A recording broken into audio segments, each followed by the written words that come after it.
You know, when someone has hurt you, let's say your spouse has hurt you, and you're trying to forgive them, and maybe they're doing something over and over and over, and you're trying to forgive them.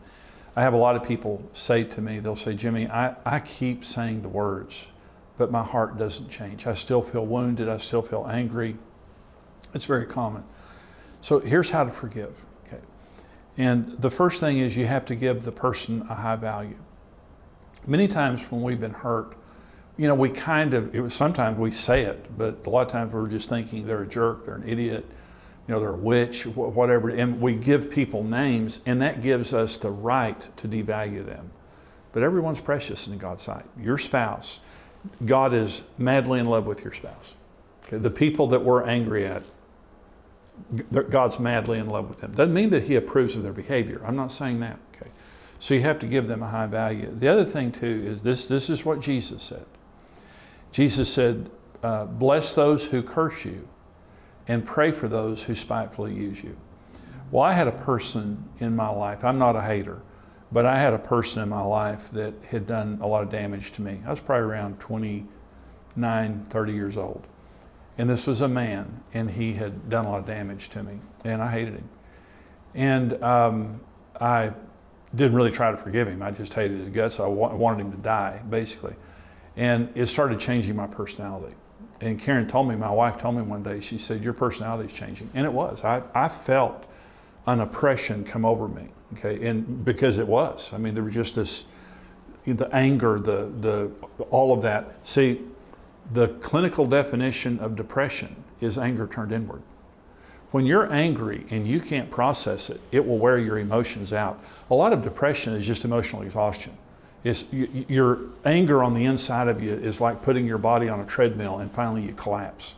When you're trying to process anger and you're not getting rid of it, your emotions finally will just collapse. Well, it affects everyone in your life. If you're a parent, it affects your children. It affects everybody. Okay. So Jesus said, bless those who curse you, pray for those who spitefully use you. So Karen said, your personality is changing. And so one day I was praying about this man that I hated, and I said, Lord, I forgive him. And the Lord said, I want you to bless him. And I thought, no, I'm not doing that now. I mean, I'm not going to go that far. You know, I'm going to forgive him. The Lord said, you pray for him what you pray for yourself. You bless him. Well, I did. I didn't want to. You know, and he said, do it every day. So for about 10 days, I prayed for that man and blessed him. I think it was around the 10th day, my hatred turned into compassion. Something in my heart dissolved. And no longer, when I thought about him, my blood pressure didn't go up. When I saw him, I didn't have that. But I had a compassion for him. And my hatred completely resolved. Let me say another thing too. Ephesians 4 says, be angry, but don't sin.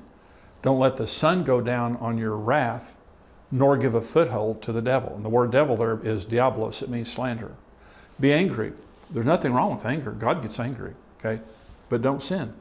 Don't justify bad behavior. A lot of marriage counseling is two people doing the wrong thing, justifying because the other person's doing the wrong thing. Go ahead and be angry, okay? That's fine. Own your anger, okay? But don't sin. Don't let the sun go down on it.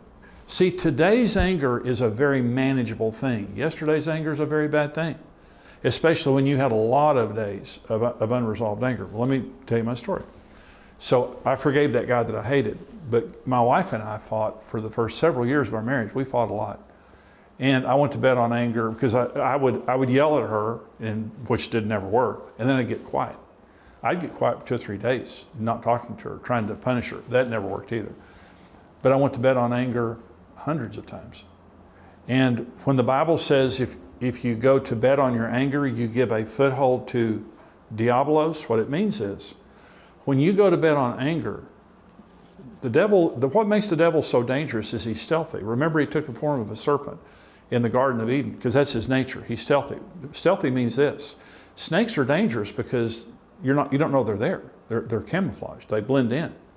So what the devil does is he slithers in to your unresolved anger, your bitterness, your cynicism, your whatever you want to call it, contempt. He slithers in, whispers a lie to slander your spouse or whoever you're angry at, slithers out. You don't even know he came and went, but he left a lie. Okay, so after 3 years of marriage, here's what I believed about my wife. She's the problem, and I married the wrong woman. Those were deeply, deeply held beliefs that I had. See, I'd been counseled by the devil and didn't know it. If you're a grudge holder, you've been counseled by the devil and you don't know it. You have deeply held beliefs about people, your spouse, and they're not true. They're not true. You think they're true. You try to convince other people they're true. You try to convince your spouse they're true. They're not true. The night that our marriage was healed, here's the way I would describe it. I repented for being the jerk I was, and it was like scales fell off my eyes. Something fell off my eyes. And the instant before that, I thought, you know, I'm a good person, and Karen's the problem. The instant after that, I thought, you know, I'm a jerk and I am married to the sweetest woman on earth, honestly, because now I was seeing her through the eyes of God, not through the eyes of the devil. When you don't process anger properly, what's going to happen is, and if you haven't processed anger, I want you to consider if there's anyone in your life that you've had a grudge against for a while, what you believe about them really isn't true. You're under the influence, okay? Especially in your marriage.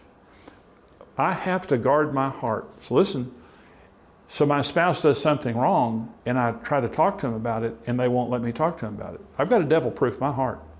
Even if they won't interact with me, before I go to bed, I've got to say, Lord, I forgive them, and I bless them. I bless them. See, if you can't bless a person, you haven't forgiven them.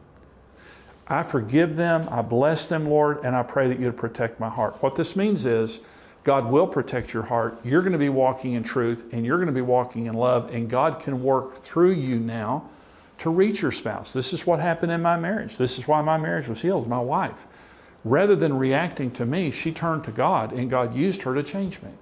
So my encouragement to you is don't let unresolved anger lodge inside of you.